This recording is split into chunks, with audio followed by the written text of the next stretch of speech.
Hi, my name is Harris. I'm one of your podcast hosts. I'm also a lawyer at Treadstone Law. For most Canadians, buying, selling, or refinancing real estate, a lawyer is the last thing on their mind. That's unfortunate because lawyers play a vital role in the process. But what choices do Canadians have? Lawyers can be very expensive. Well, Treadstone Law offers resources to Canadians so they have access to the information they need. Whether you sign up for a live workshop or a mailing list, we cover topics to help you make informed decisions and avoid costly mistakes. It's advice you can start using today, and best of all, it's free.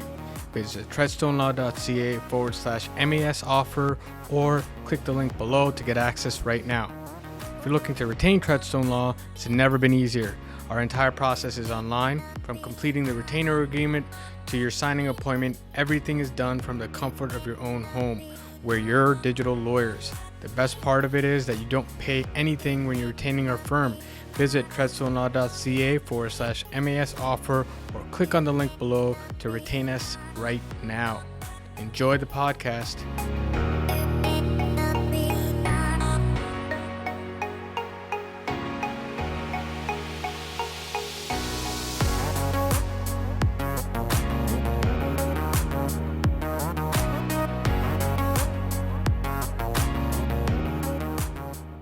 Welcome to another episode of Hustle and Grit. Today, on my podcast, I have Matt Brownlow. Matt has been involved in the housing industry for the past 10 years, with experience ranging from flipping houses, interior design, real estate, and mortgages. Originally, Matt came from a background working in broadcasting in the nonprofit sector. After completing education in project management and flipping a few houses along the way, Matt was looking for a change. Mortgage brokering was a natural fit for Matt, and with his entrepreneurial spirit, was an industry that he could see himself bringing tremendous experience, knowledge, and value to his clients. Welcome to the podcast, Matt. Awesome. Thank you for having me. You know, Matt, I was going through your profile, and I'm like kind of jumping right into this, and I see a lot of people kind of coming with a lot of different backgrounds, and you have one of the most interesting ones that I've seen. Because I think, correct me if I'm wrong, so at one point you were a technical director at Bell Media. Is that right? Yeah, so I So, worked in master control. So that's getting all the signals ready to go out to satellites and distribution. So when you're watching like things like Discovery Channel, I was the one making yeah. sure that the Discovery Channel was actually putting out what it should be, that kind of stuff. Oh, wow. So then what got you to, I mean, that's a huge, I would say it's a decent change. What got you to kind of go from there to where you are today? Can you just kind of go through what your experiences were and what led you to kind of enter the mortgage broker industry? Yeah, so originally went to school for broadcasting, worked in nonprofit for a good decade, doing media and communications. And Working in nonprofit is great because you learn a whole bunch of different things because you often have to do many different roles. But you also get paid like a nonprofit person. And so I bought my first Mm. house with a nonprofit salary, and that provided its own uniqueness to getting into the housing market. So just as I went through there, like coming up with different ways of how to hustle and how to have side gigs and that kind of thing.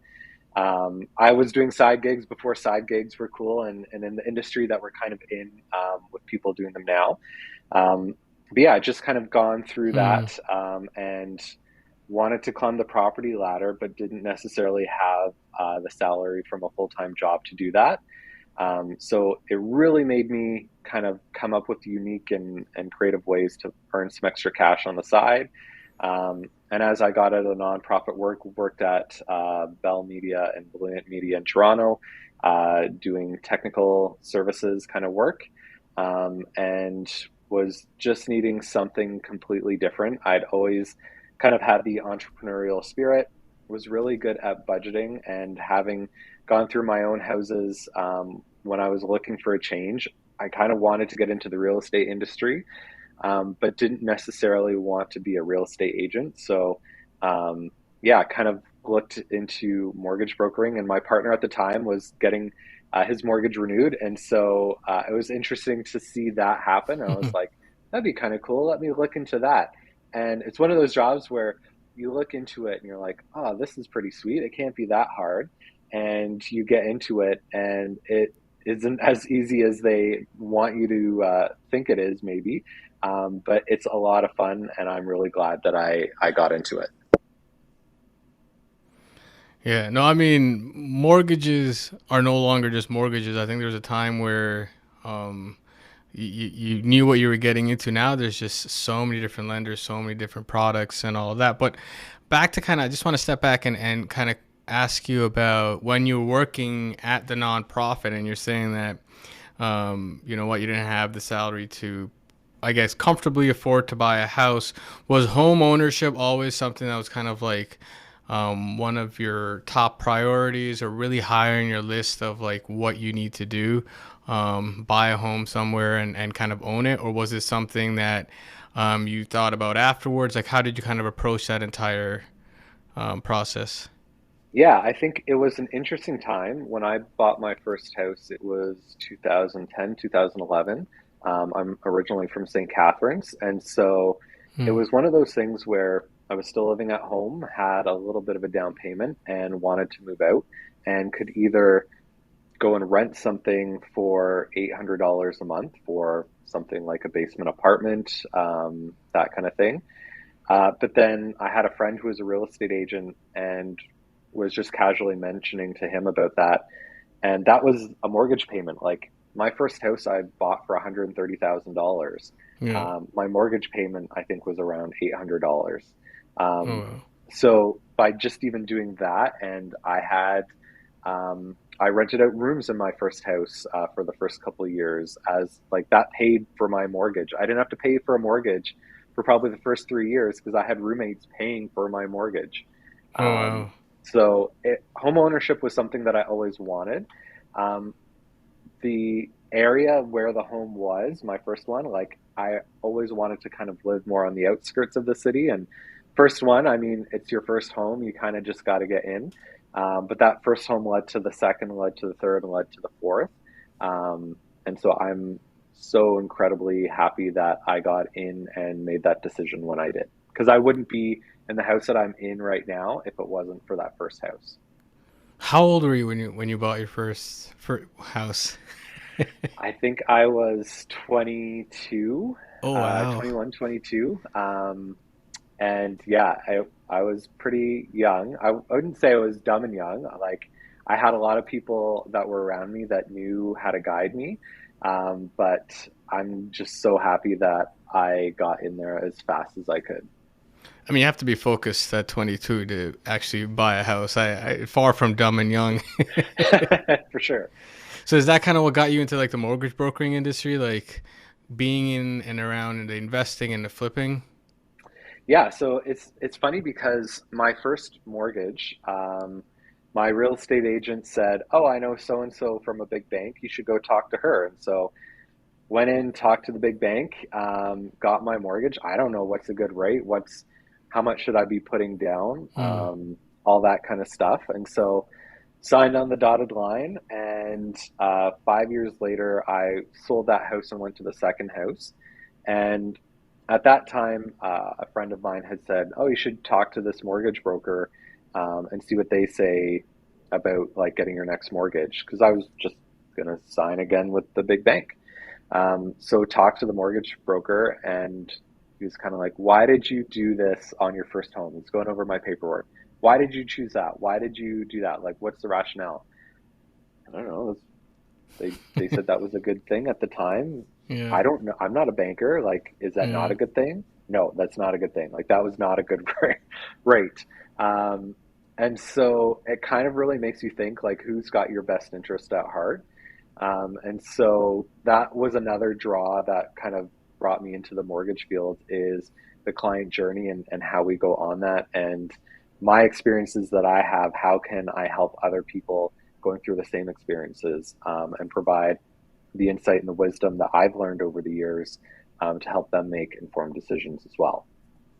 Yeah. No, I mean, to your point, I feel like I love the banks. I mean, I work with them all the time. But whenever somebody comes and asks me, like, hey, I need advice on getting a mortgage or whatever it is, I always advise mortgage brokers only because, to your point, where firstly, I don't think that mortgages are mortgages anymore. I feel like if you go back 10, 15 years, it was still a lot simpler than it is now. So now you've got so many different lenders, so many different things you can do. And um, like with a bank, it's like, and the analogy that I kind of give anybody asking me any questions is, hey, the bank has what they've got. So if you're a size 11 and they've got a size 10 and a 12, they're going to give you a 12, like shoe size, sorry. And it fits. And so you can walk and whatever. It's not going to be the most comfortable. It's not the best shoe, but it's the only one that fits for you. So I feel like with the banks, they're only kind of giving you what they've got. Whereas if you go to a mortgage broker, I mean, you guys got like, how many lenders do you have right now that you could speak to and like just get Yeah, something it's from? probably yeah, it's easily probably anywhere from 30 to 50. Like Yeah. what I always tell people is like lenders want to be our friends. Like lenders always want to be a mortgage broker's best friend. We get emails from different lenders all the time from A's, alts, B's, mix, privates, like Yeah. where they they all want to be my best friend. They'll take me out for lunch. They'll wine and dine me. Yeah. But at the end of the day, like is that lender good for the client? Do they offer what the client needs? Are they going to take care of the client? Is the client experience going to be good with that lender? Those are all way more important things. Yeah. And also with mortgage brokers, like I'm sure like you it's not even just that you have access to 50 lenders. You know their risk profile. You know based on the type of client that walks through your door and what they have, which lender is going to accept them. Because I feel like a lot of people feel like, a dollar earned is a dollar earned when it's not, right? And you know this better than I do, but depending on where your income is from, depending on all these variables, how much debt you have, what you own, all this other stuff, it actually, you can optimize your portfolio or buy whatever you need in a very different way. And I feel like the other thing is at a big bank, if you're really good at your job, what's going to happen? You're going to get promoted. So when I go into, if I'm renewing at a big bank, if I go back after 4 or 5 years, if the guy that I'm working with is good, he's not no longer going to be there. If he's still there, I'm going to question whether he's good at his job. But with brokers, if they're really good, they're going to be there for after 5 years. You'll go back and Exactly. they can understand what's going on. So like you go from your first home to your like second investment property, your get cottage or whatever it is. You need a credit line because your kid's going off to college. And like your broker is a great way to just build a what I would say a lifelong relationship because you don't always I mean what people don't realize is hey like okay if you need a car for example and you walk into a dealership they're going to give you some insane interest rates. Why not call it if you know a broker you can actually call them up, hey listen, if I get a line of credit, how much would you do you think I can get it for?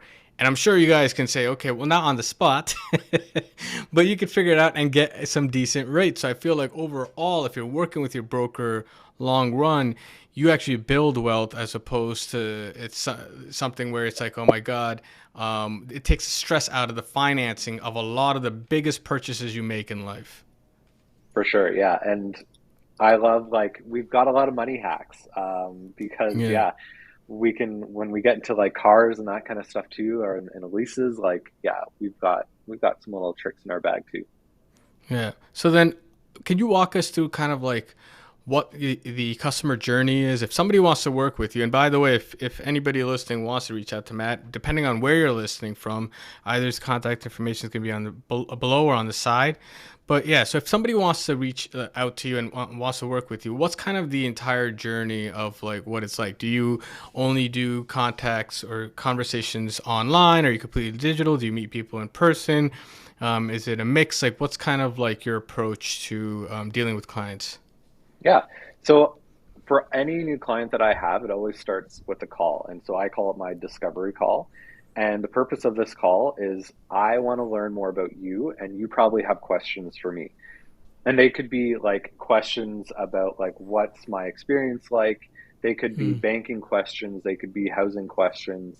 Um, but at the beginning, we want to get to know each other because if we're going to be working with each other, like you need to know I have maybe like a personality and I'm pretty funny sometimes.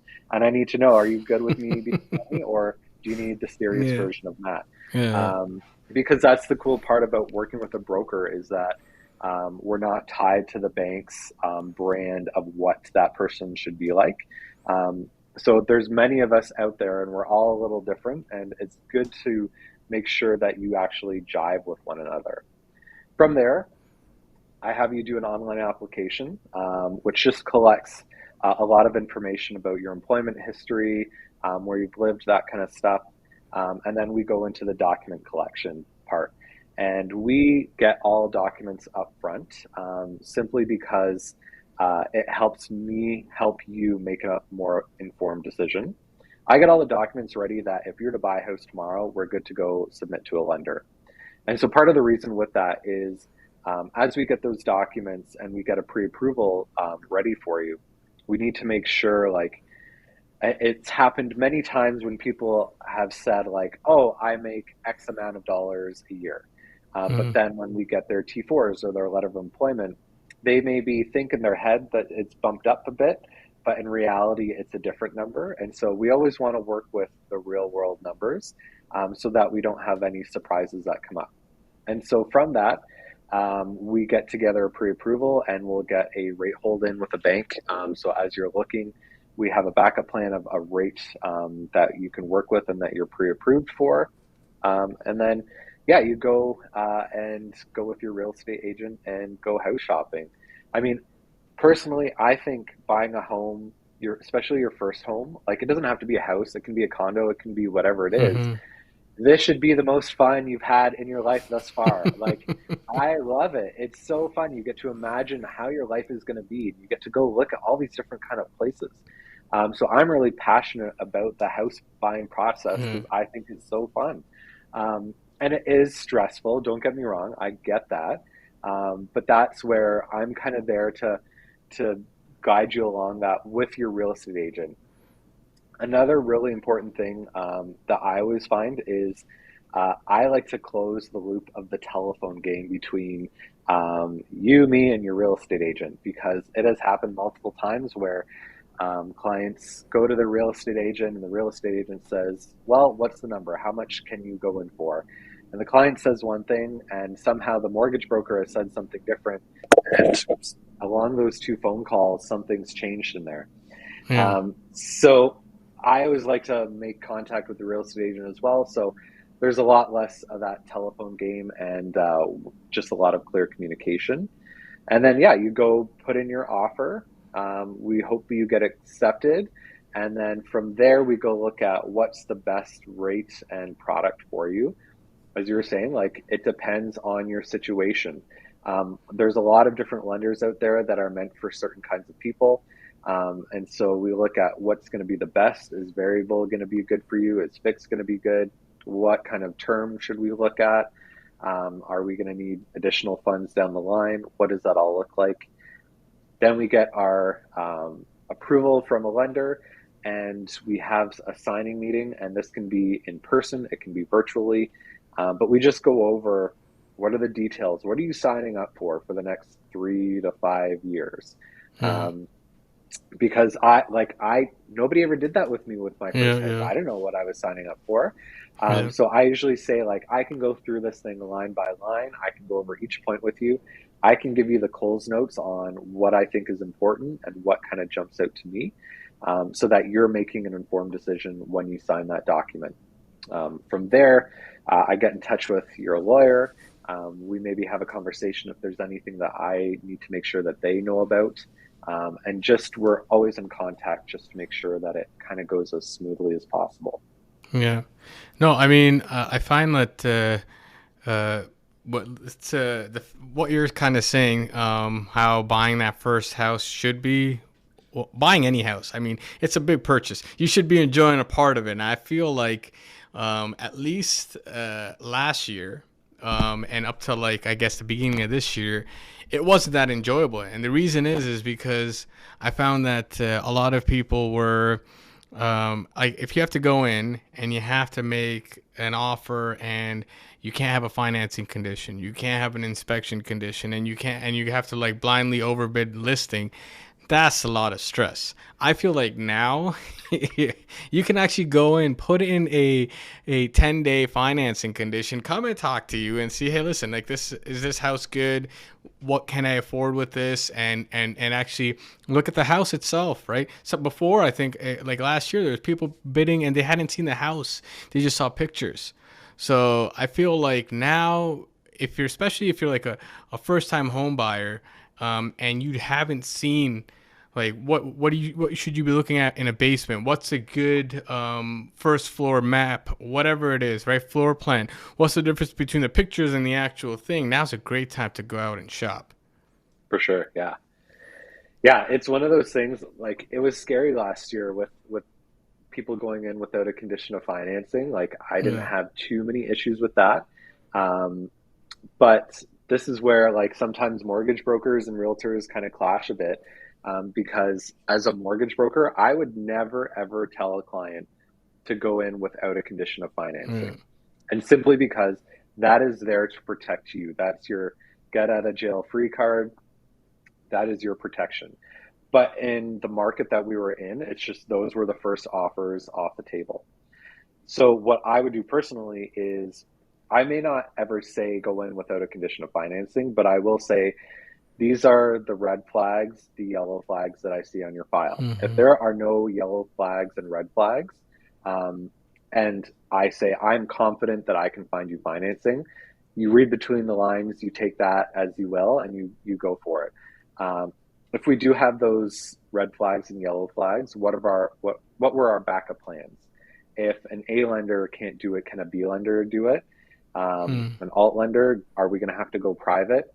Is the bank of mom and dad open for business at this Yeah. time? Is there anything that we Yeah. can get from them? So it's just having kind of all those options kind of ready to go.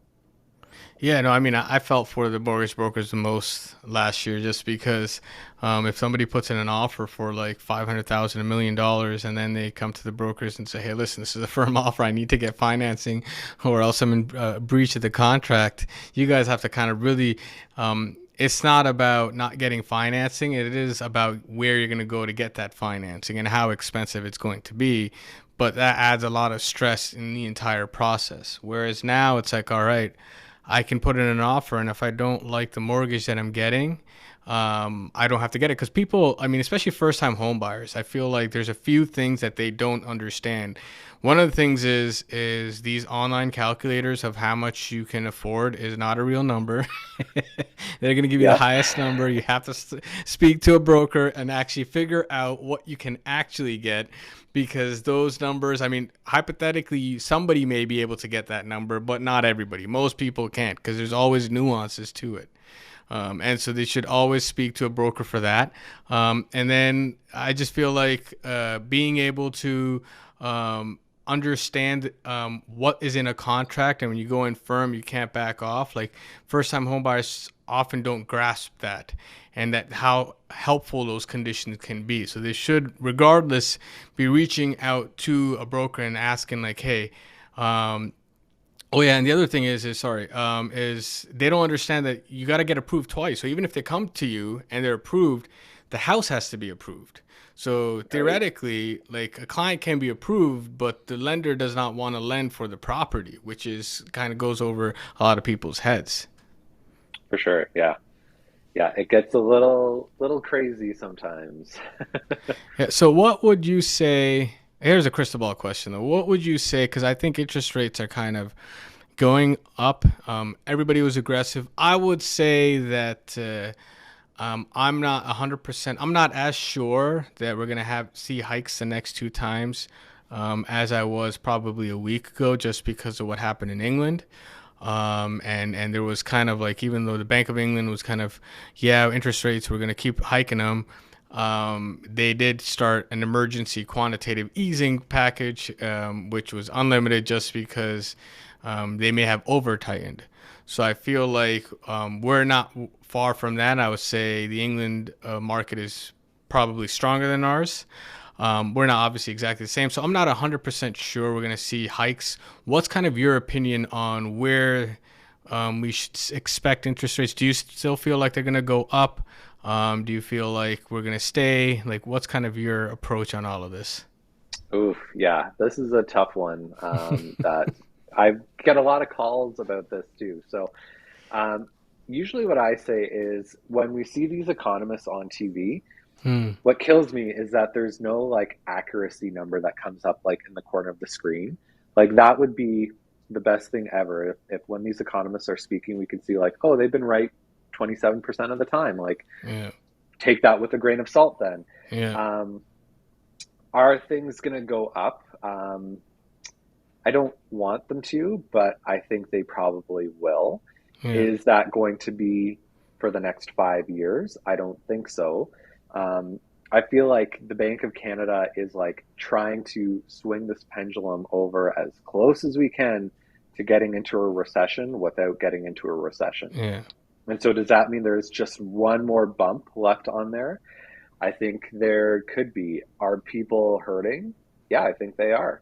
Um, Over the last 2 years, like we were stress testing people at, I think the lowest one was 4.79, the highest one was 5.25 percent, and the ones that we stress tested at 4.79, like some of them were getting pretty close to hitting that.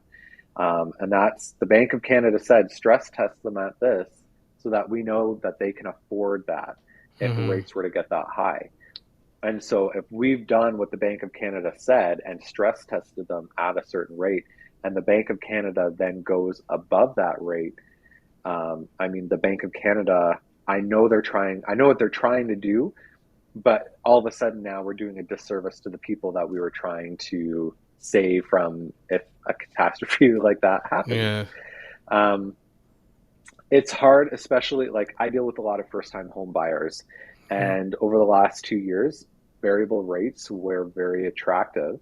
Um, I, especially with first time home buyers, if your income doesn't flex and it's pretty stagnant, um, then I didn't have like I had some clients go with variable, but it wasn't more than 50% of them, because when we're looking at the numbers, I mean, when I look back when I bought my first home and I had a salary that did not move, if my mortgage payment moved, I might be eating Cheerios for dinner that week, um, because Yeah. like if your budget is what your budget is, it may not be able to handle a variable, even if it's going to be cheaper in the long run. When we go through these hills like we're in right now, the when rates were cheaper and you were saving that money, if you didn't have a plan in place, you might be in a bit of trouble right now. So it's our rates going to go up. I mean, yeah, I think they are, but I think they're going to come down again. Like Brian Hogbin, our principal broker, often says, like as when we look at the rates, like if there's a V formation, like the faster they go up or the faster they go down, they're going to go the other way. So if they've gone really quickly up, that means they'll come really quickly down. I think we're kind of in the U shape right now. So as Hmm. if it's taken us 6 months to get to here, I don't think we're going to see the rates as low as they were in the last 2 years. Yeah. But as they start to come down, it's probably going to take another 6 months for them to even out from there as well. Um, but yeah, there's still options out there, and a lot of times too with these rate increases, people think like that is going to mean like a couple $1,000s a month difference on their mortgage payment. And for some, like if you have a couple $1 million mortgage, that may mean a Yeah. big jump. But they've been trying to do this incrementally, so it's not a huge hit each time. I mean, don't get me wrong, that 1% increase, that got you a bit. Yeah. And the even the 0.75% ones, like they still get you. Um, but hopefully it's going to be smaller increases if there are any, and then we're going to see them maybe trickle down a bit. Yeah. I think the issue is also, A lot of people kind of look at housing prices as day trading. So they're like, oh my God, interest rates are going up. And like, I mean, but you don't buy a house to sell it over 6 months. And if you are, that's a really bad way to invest your money. Even if you have the most attractive interest rates, you're still losing money on transaction costs. So, but if you're investing it over 5, 10 years, on average, real estate prices go up. And even I feel like the individuals who are kind of on the sidelines thinking, I'm going to time the market, and when it hits the bottom, then I'm going to jump in. Well, when you see the bottom, when you know where the bottom is, it means it's on the way up, and it's going to go climb up much faster than it goes down, because we saw between like COVID, like how quickly things were going up 20, 30%. Right now, things are going down, right? And it's a shock for a lot of people, but they're not going down nearly as fast as they went up. So if like you had year over year jumps of 30%, we're seeing maybe 5 to 10% drop, depending on which market, where you're looking at the numbers. Because here's the other thing. When you see these sensational numbers, oh my God, housing prices dropped 50%. I'm looking at it. I'm like, okay, well, you're talking about a town that sold one house last year, and then there's another house sold, and they're not even comparable. So how are you saying this city dropped like 50% or whatever it is? A lot of it just is sensational to get people to be like, oh my God, there's a shock and awe to it. Yeah, I think there's a few things with that. I mean, I remember when I bought my first house, I bought it from a couple who was going through a nasty divorce, and they wanted that house sold quick. Mm. And so I got it at a good price because of that. And I remember saying to my real estate agent at the time, I'm like, I could sell this like 2 weeks later for 20 grand more. And he's like, but Matt, we're not going to do that, right? I was like, but I could. And he's like, but we're not going to do that.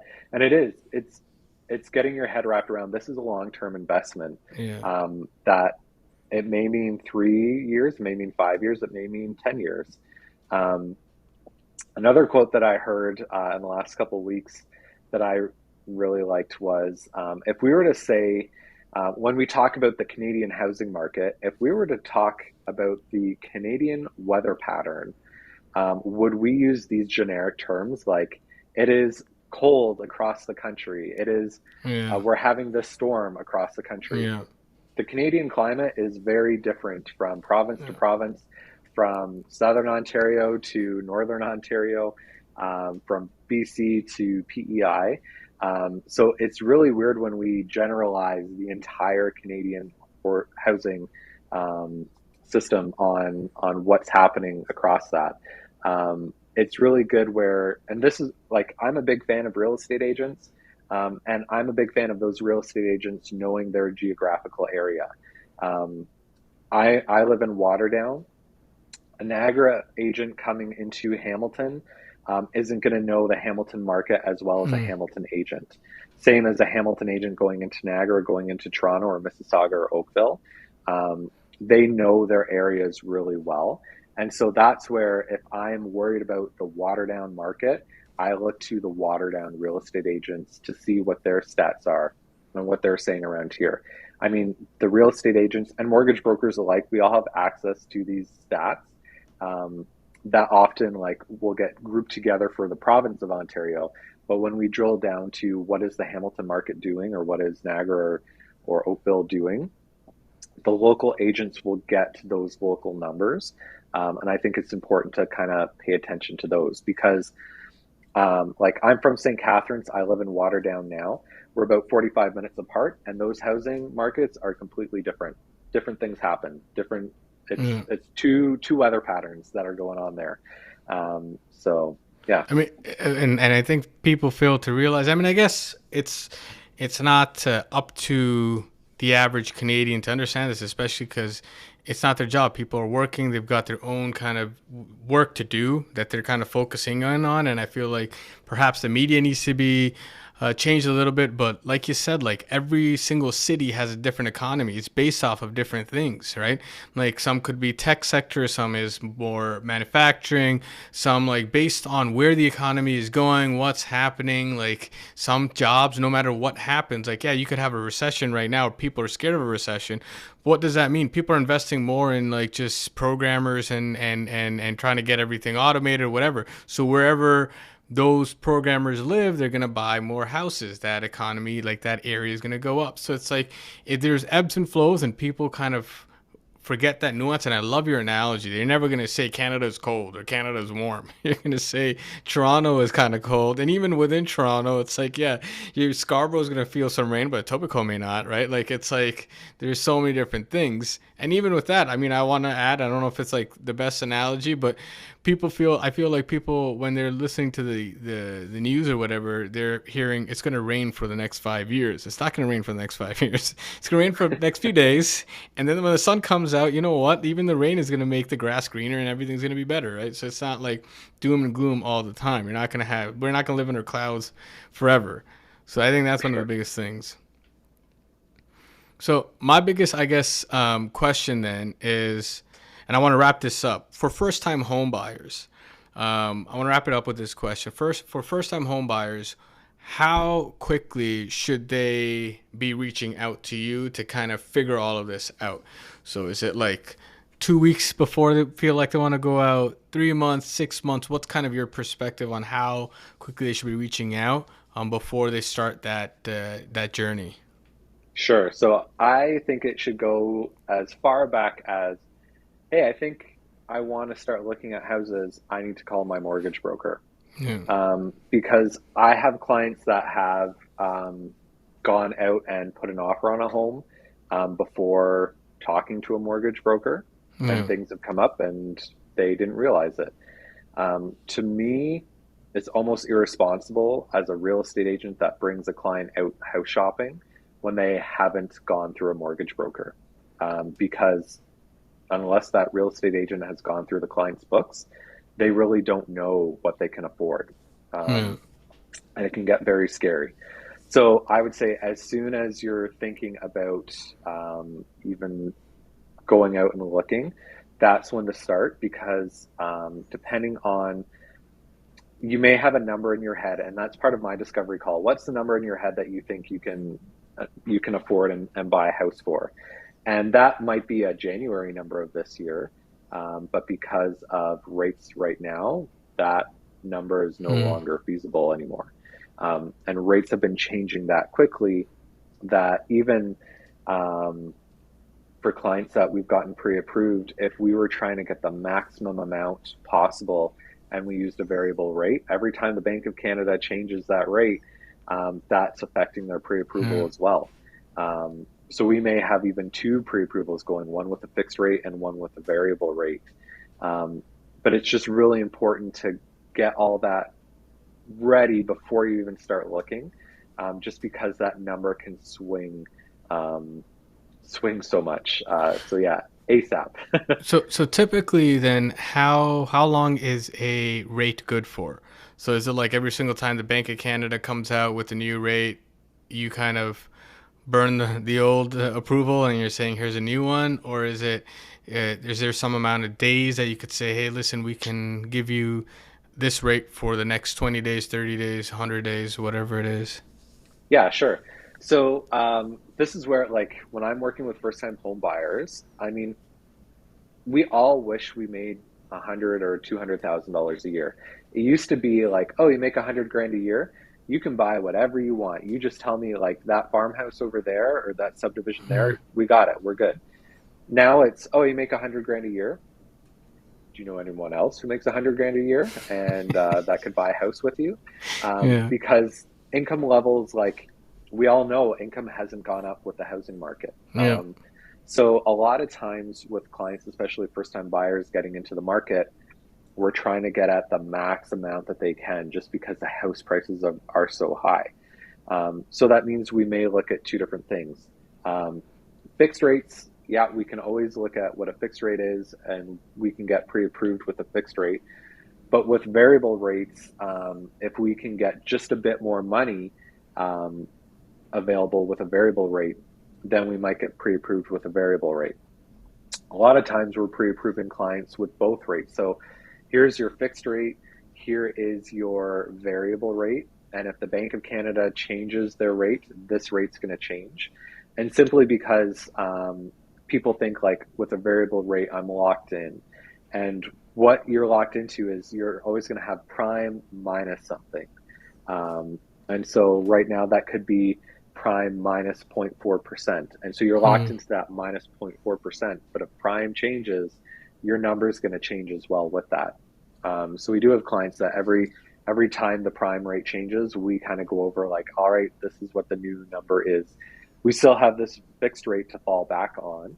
Um, and then as they're getting pre-approved, I always like to say too, if there's a house that's just out of what you've been pre-approved for, still let me know if this is the house, we got to make it work no matter what. Let me know, because a lot of times too, when banks when we put in a pre-approval for you, um, that pre-approval is often going to be for a rate that's a bit higher than what the market rate may be. Mm. So if the market rate is, let's say, 4.6%, you may be pre-approved at 4.8%.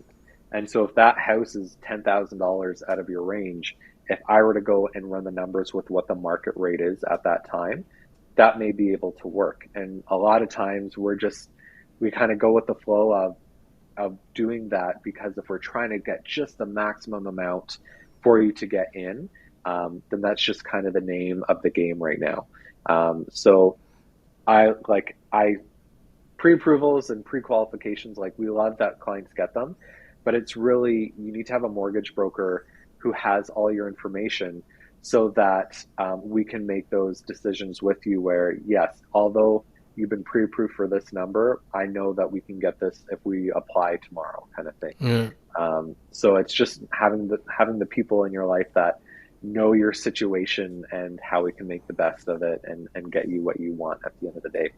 Yeah, and then again, to like what I said earlier, like with mortgage brokers, your quote could be from an A lender, but if they go up and they really want a house, they can move to a B lender and get a little bit more or whatever. Not, I don't know the difference between A and Bs, but they could move to a different lender, potentially pay a little bit more on the interest or whatever it is, and maybe get a little bit more if they need to stretch it out and if they can afford it. But again, it obviously goes down to you having that conversation with the client. Hey, you're going to pay more, but this is what you can afford. And is it worth the extra money to get that much more house? Exactly. I think a lot of times what I've seen, especially in the last year, is the bank of mom and dad coming into play.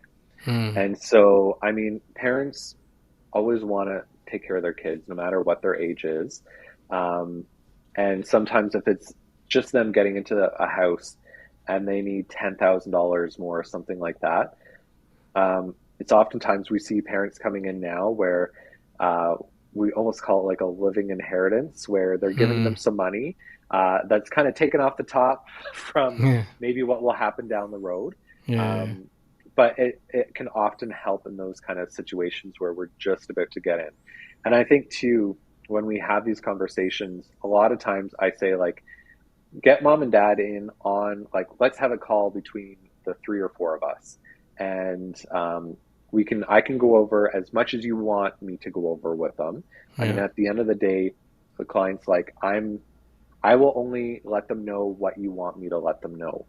um, Sometimes we don't want to let parents know what our income is, or what our credit score is, or what our debt is. Hmm.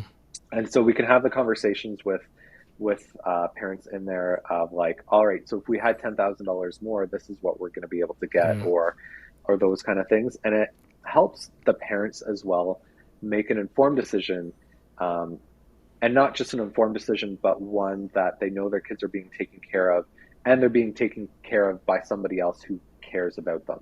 I mean, we know they could have those conversations with banks too, but if I've been journeying with their kids for an amount of time, and they kind of get a peek into um, what that journey is like and how their kids are being taken care of. Yeah. I've had it multiple times, like multiple times, where I've had parents say, God, I wish I had this when I bought my house. Yeah. Like, I just walked into the bank. I wish I had somebody who actually cared about me, because they can see the difference of how they're being treated from their bank versus how they're being treated by someone like me. And man, I wish I had a book of like those kind of stories, because it Yeah. happens all the time. And the other thing is also, I mean, I think my parents, if I was to go back 10 years and they were giving me $20,000, it comes with a lot of questions, and they want to make sure that, you know what, I'm not just going to anyone and going and trying to get that house and I'm getting, whatever. I don't understand the information properly. And also I feel like if you go back 10 years, like you said, mortgage brokering and it has captured a large portion of the market now, but people having weren't used to it 10, 15 years ago. So to have that conversation with the parents, I feel like my parents it would be easier for them to kind of be like, all right, I'm talking to the mortgage broker. I'm talking to Matt. He's a nice guy, and it seems like my kid's done his homework, and so like everything kind of is straight. It's not even sometimes about validating anything or understanding anything. It's more just okay. Everybody kind of is being taken care of, and this is something that I can do for my child. So. For sure. Yeah. All right, man. Thank you for coming on the podcast. I think that was some awesome advice. If anyone wants to reach out to Matt, again, depending on where you're listening from, either it's going to be on this, his contact information is going to be on the side or below. Reach out. Thanks for coming on, Matt. Awesome. Thank you for having me.